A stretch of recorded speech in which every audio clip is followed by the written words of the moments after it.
Alehem Haferim. Halo semuanya, selamat datang di channel ini.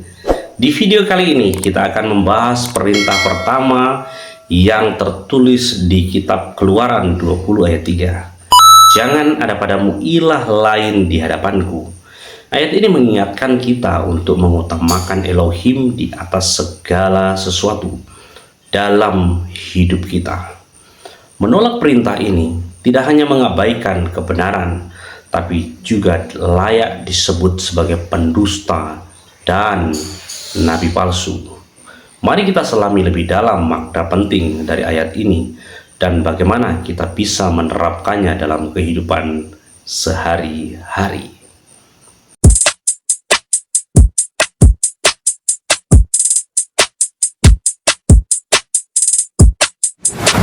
Perintah pertama itu dicatat di kitab Keluaran 20 ayat 3. Jangan ada padamu ilah lain di hadapanku.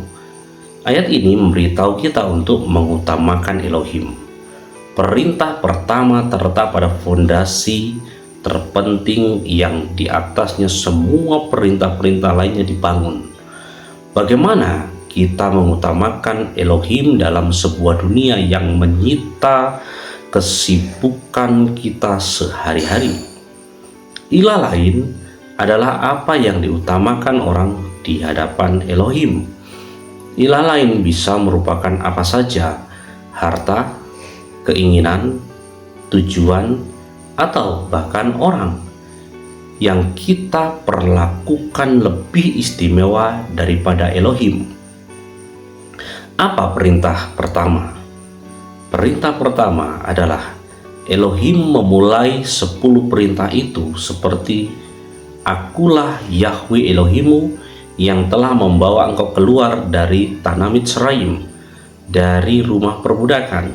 Jangan ada padamu ilah lain di hadapanku."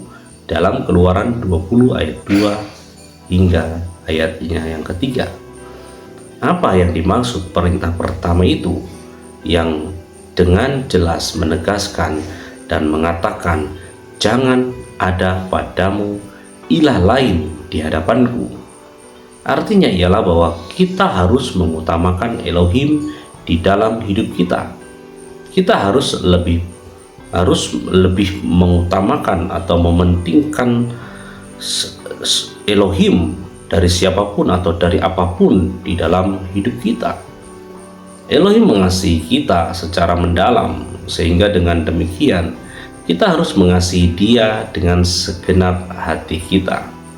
Perintah pertama dan perintah yang terutama yang kitab suci tuliskan, di mana perintah pertama itu mengatur irama perintah 4 pertama, yaitu perintah pertama sampai perintah keempat, yang dapat disimpulkan menjadi kasihilah Yahweh Elohimmu dengan sepenuh hatimu dan seluruh jiwamu dan dengan segenap kekuatanmu.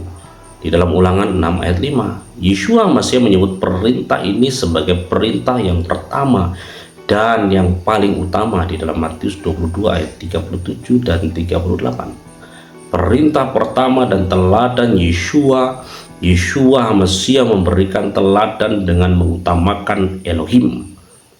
Bahkan setelah berpuasa selama 40 hari 40 malam, Yeshua merespon pencobaan Satan dengan mengatakan manusia hidup bukan oleh roti saja, tetapi oleh setiap firman yang keluar dari mulut Yahweh Elohim. Di dalam Matius 4 ayat 4 yang dikutip dari Ulangan 8 ayat 3.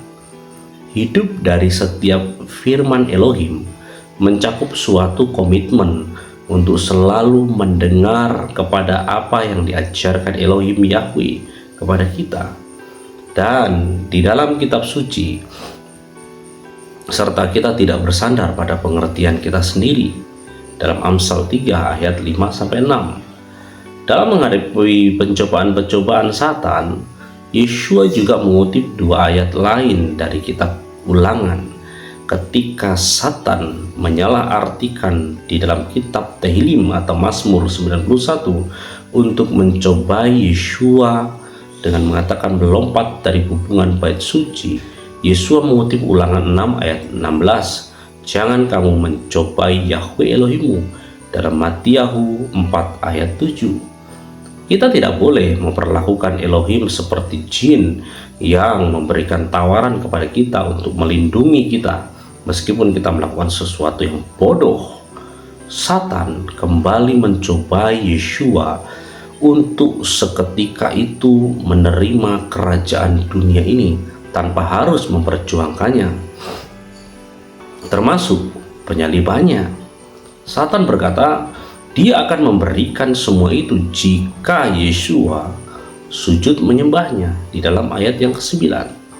Yeshua menjelaskan hal ini secara rinci ketika dia menyatakan dengan tegas bahwa kita tidak bisa melayani Elohim sementara kita melayani dewa materialisme, harta duniawi di dalam Matiyahu 6 ayat 24. Dia berkata bahwa fokus dan prioritas kita pertama-tama harus mencari kerajaan Elohim dan kebenarannya dalam Matius atau Matiyahu 6 ayat 33. Perintah pertama mengingatkan kita akan keagungan Elohim dan bagaimana kita sebaiknya merespon hal itu. Perintah pertama itu merupakan peringatan bagi kita untuk memusatkan pikiran pada kuasa dan keagungan Elohim Sang Pencipta kita. Kuasa Elohim yang luar biasa itu diperlihatkan ketika dia menggemakan perintah-perintah dari atas Gunung Sinai. Seluruh bangsa itu menyaksikan guruh mengguntur, kilat sambung menyambung, sangkakala berbunyi dan gunung berasap.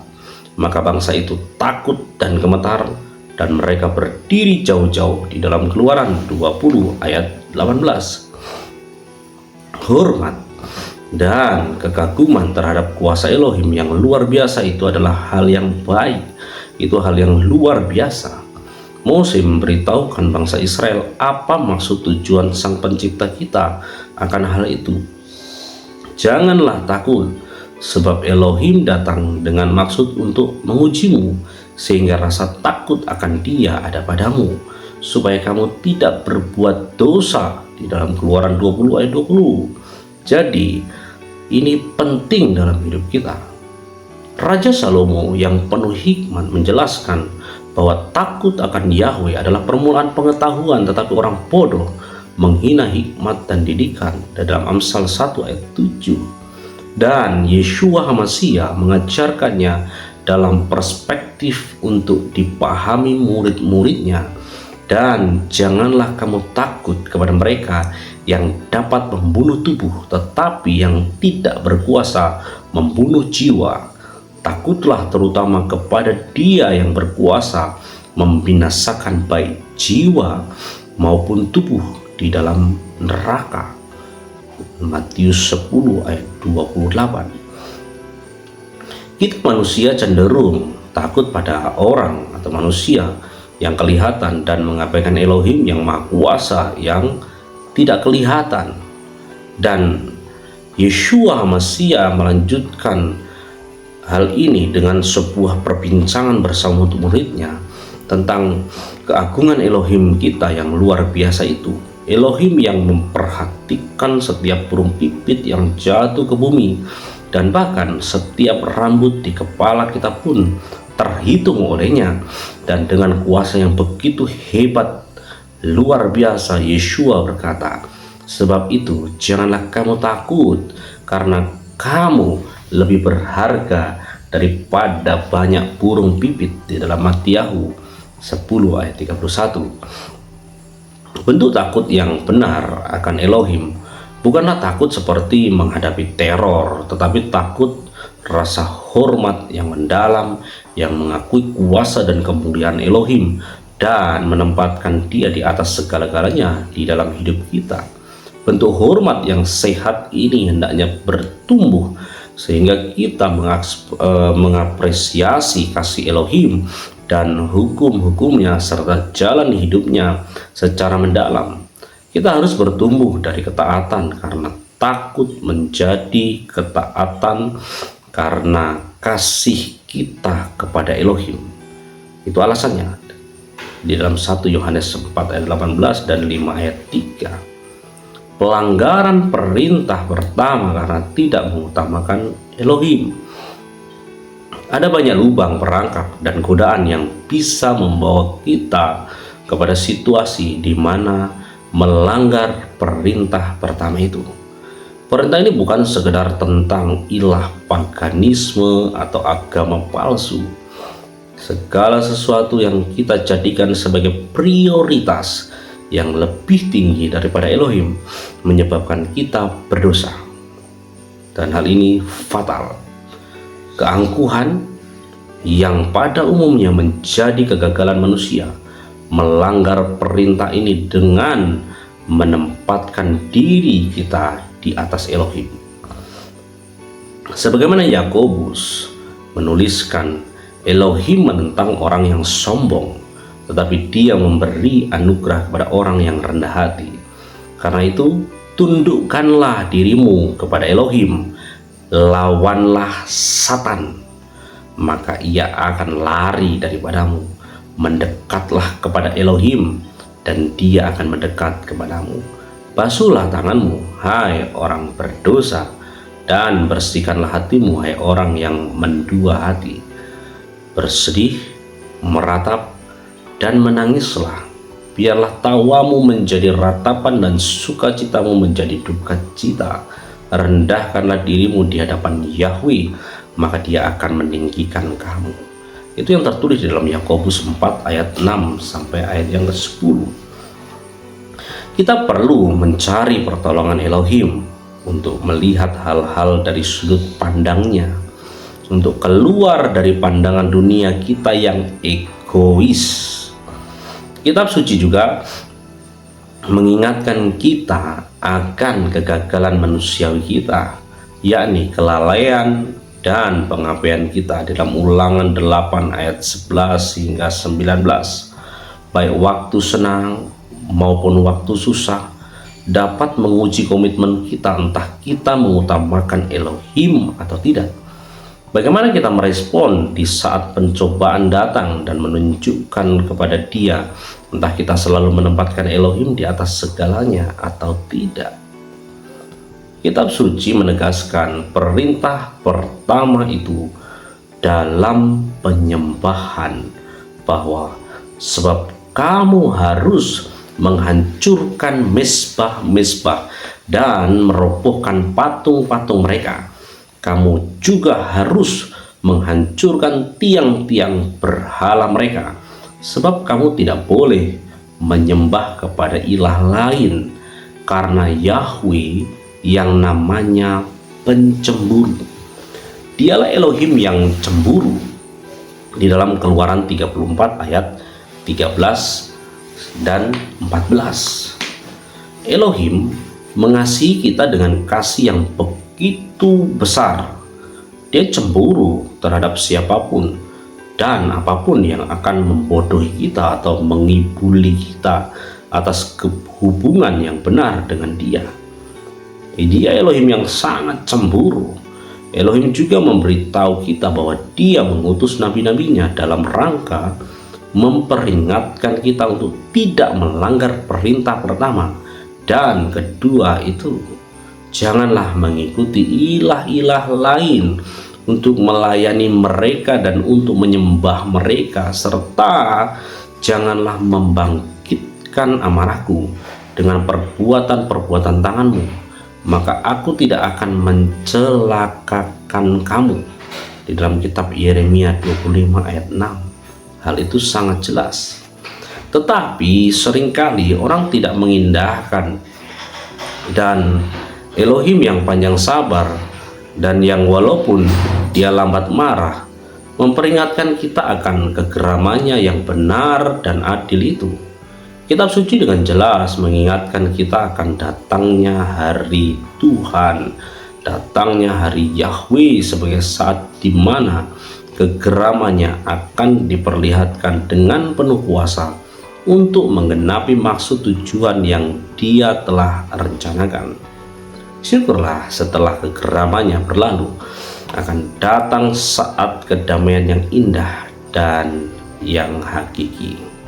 Kitab suci juga menceritakan kisah bagaimana Raja Pagan Babilonia Nebukadnezar berkata tentang kuasa dan keajaiban dari Elohim yang benar. Dia melemparkan pengikut Elohim ke dalam perapian yang super panas karena tidak tunduk berlutut terhadap patung yang dia dirikan. Kemudian dia melihat bahwa mereka tidak terbakar. Ketika mereka keluar dari perapian itu, raja itu melihat bahwa sehelai rambut pun tidak terbakar.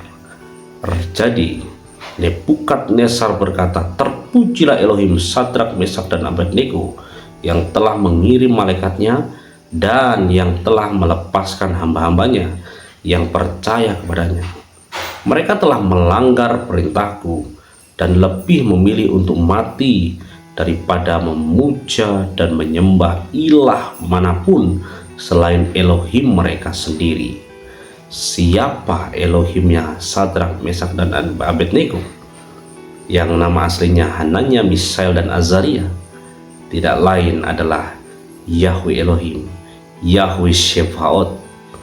Maka aku perintahkan bahwa setiap orang, bangsa, dan bahasa yang mengucapkan penghinaan terhadap Elohim yang disembah Sadrak, Mesak, dan Abednego akan dipotong anggota tubuhnya dan rumahnya akan dirobohkan menjadi timbunan puing, sebab tidak ada Elohim lain yang dapat melepaskan seperti ini.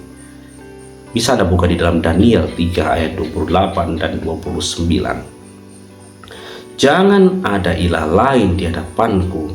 Dalam Brit Hadasa atau perjanjian baru, di dalam Brit Hadasa, Yesus juga menekankan pentingnya mengutamakan Elohim di dalam hidup kita.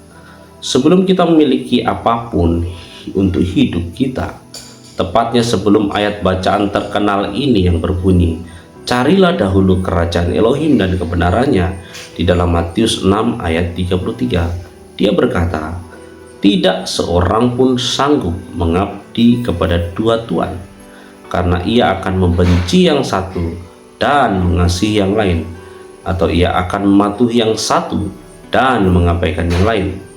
Kamu tidak dapat mengabdi kepada Elohim dan kepada Mamon," di dalam Matius 6 ayat 24.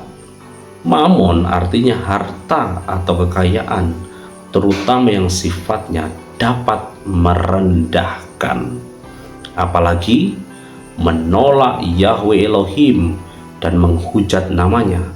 Sang pemilik kerajaan Samayim itu sangat merendahkan, menghujat, sehingga jangan menghujat dan menolak nama Yahweh Elohim, karena jika demikian Anda termasuk nabi palsu dan pendusta.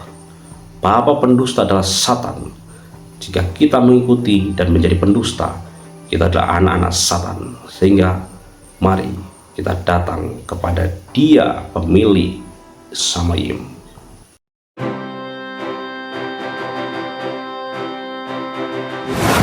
Apa kata firman bagi orang yang menolak Yahweh?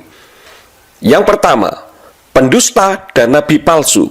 Yirmiyahu pasal 23 ayat yang ke-26 sampai 27. Atmatai hayas belef hanfiim nifei hasaker unfei tarnit libam. Haksavim lehaskiak et amismi bakalomotam asyer yesapru isrehu ka asyer saku avotam etsmi babaal. Sampai kapan hal ini ada di dalam hati para nabi yang menubuatkan dusta? Mereka dalam hatinya adalah para nabi pembohong yang berencana untuk membuat umatku melupakan namaku dengan mimpi-mimpi mereka yang mereka ceritakan seorang kepada sesamanya, sebagaimana yang leluhur mereka telah melupakan namaku karena Baal. Yang kedua, pendusta dan antikris atau Soten Hamasyah. 1 Yohanan 2 ayat yang ke-22. Mihu Hakosef Bilti Hamkakes Be Yeshua Lemor Kilo Hamasya Huzehu Soten Hamasya Hamkakes Baaf Ufabem. Siapakah pendusta itu jika bukan dia yang menyangkal Yeshua itu bukan Mesias? Inilah antikris atau Soten Hamasya yang menyangkal Bapa dan Putra. Kenapa antara Yeshua dan Yahweh tidak bisa dipisahkan? Yeshua itu Yahweh yang turun ke bumi dalam wujud manusia. Seperti apa yang tertulis di dalam kitab Lukas pasal 2 ayat yang ke-11 Pesita berikut ini. Bahkan Yahweh, Yeshua, dan Ruach HaKodes itu satu adanya. 1 Yohanan 5 ayat yang ke-7. Kislosa hamidim basamayim. Ha'af, wehadafar, weruach HaKodes, uslaktam ekhathema. Sebab ada 3 yang bersakti di surga, Bapa, Firman, dan Ruach HaKodes. Dan ketiganya ini adalah satu. Shalom Bapak Ibu Saudara sekalian yang kekasih di dalam nama Adonai Yeshua Hamasya. Saya kembali membuat video ini untuk menanggapi video saya yang terdahulu yang berjudul Perjanjian Baru Tidak Ada Nama Yahweh. Kenapa saya membuat video ini? Karena ada orang yang memberikan komentar dengan mengatakan bahwa saya membohongi atau menipu orang-orang yang tidak bisa membaca Ibrani, karena orang tersebut memberikan komentar bahwa nama Yahweh itu tidak ada. Nah, oleh karena itu saya membuat video ini. Nanti kita akan melihat siapa yang menipu, saya atau orang yang menuduh saya yang menipu. Di dalam kitab Perjanjian Lama dikatakan tidak ada nama Yahweh. Kenapa bisa aneh seperti itu? Yang pertama, menurut pandangan saya karena orang itu terpengaruh dengan ajaran Yudaisme, di mana di dalam ajaran Yudaisme nama Yahweh itu walaupun hurufnya Yod He Waw He diganti menjadi Adonai atau Hashem. Jadi ketika orang itu menemukan huruf Yod He Waw He, maka orang itu membacanya Adonai atau Hashem. Adonai itu dari kata Adonani, dan Hashem itu artinya nama itu. Adonai itu tuanku, Adon tuan, Ani aku. Jadi Adonai itu tuanku. Sedangkan Hashem itu dari kata Ha itu, dan Sem itu nama. Jadi Hashem itu nama itu. Nah, mereka orang Yahudi ini, mereka tidak menyebut Yahweh, mengganti menjadi Adonai dan Hashem dengan tujuan supaya nama Yahweh tidak dilecehkan. Karena ketika mereka ada di Babel, mereka dalam pembuangan, mereka disuruh pulang oleh Raja Kores orang Persia untuk membangun Bait Elohim, dan kembali mereka sangat berterima kasih karena mereka sudah rindu kampung halaman. Tetapi Bapa Yahweh melihat bagaimana mereka ketika ada di Babel menyembah kepada terakota, kemudian Baal-Baal yang lain. Tetapi Bapa Yahweh yang penuh dengan kasih memulangkan mereka ke tanah leluhur mereka yang diberikan oleh Bapa Yahweh, sehingga mereka merasa tidak layak. Maka mereka mengganti nama Yahweh menjadi Adonai, Tuanku, dan Hashem, nama itu, dengan harapan supaya nama Yahweh tidak dilecehkan atau namanya tetap kudus. Nah, hal itu karena mereka terikat oleh Talmud. Mereka begitu kuat berpegang kepada Talmud yang tertulis di dalam kitab Berachot Sota 38b, Mishnah Sota pasal 7 ayat yang ke-6, dan Mishnah Tamid pasal 7 ayat yang kedua. Jadi kalau misalkan orang ini mengatakan nama Yahweh tidak ada, adanya Adonai atau Hashem, seharusnya orang yang mengatakan saya menipu itu, mereka seharusnya juga melakukan sama seperti yang orang Yudaisme lakukan, yaitu menolak Yeshua Hamasya yang selama ini disebut dengan Yesus Kristus di dalam kehidupan mereka. Ini yang pertama.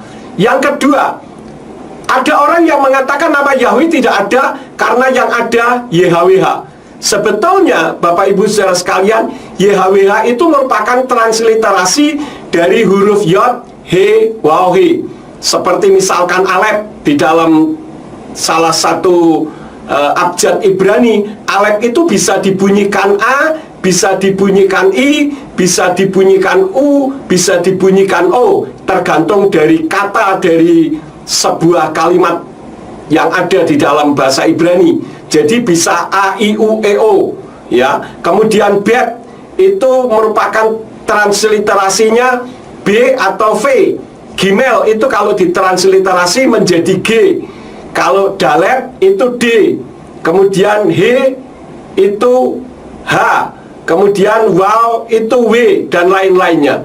Jadi kalau orang mengatakan tidak ada nama Yahweh, yang ada adalah YHWH, itu sama saja dengan kalau saya bertanya kepada seseorang, Pak, Bapak namanya siapa? Orang itu namanya Yanto. Dia tidak mengatakan nama saya Yanto, tetapi orang itu akan mengatakan nama saya YANTO. Kira-kira begitu, ya. Itu hal yang ketiga.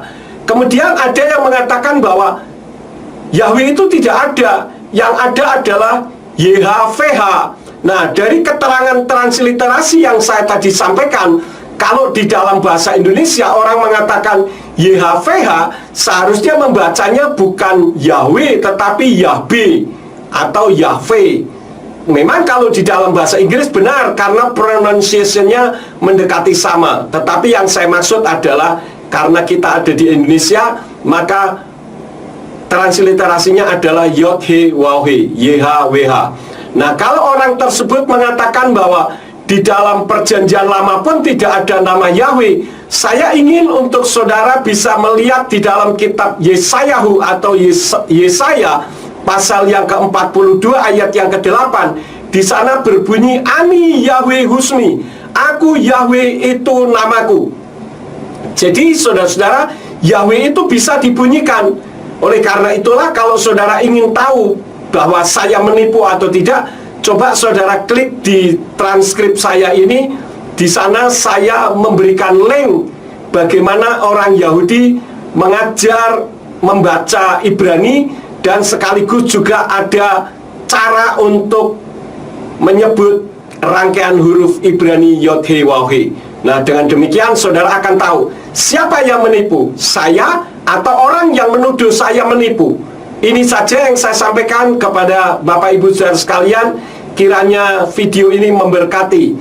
Terima kasih sudah menonton video ini. Semoga pembahasan tentang perintah pertama dari Keluaran 20 ayat 3 dapat memberi kita semua pemahaman yang lebih dalam tentang pentingnya mengutamakan Elohim dalam hidup kita. Jangan lupa untuk like, share, dan subscribe agar tidak ketinggalan video-video selanjutnya. Tetap berpegang teguh pada kebenaran dan jauhkan diri dari ajaran palsu di luar akar Ibrani. Sampai jumpa di video berikutnya. Bapak Yahweh Beshem Adoni Yeshua Mashiach Warua Kores memberkati.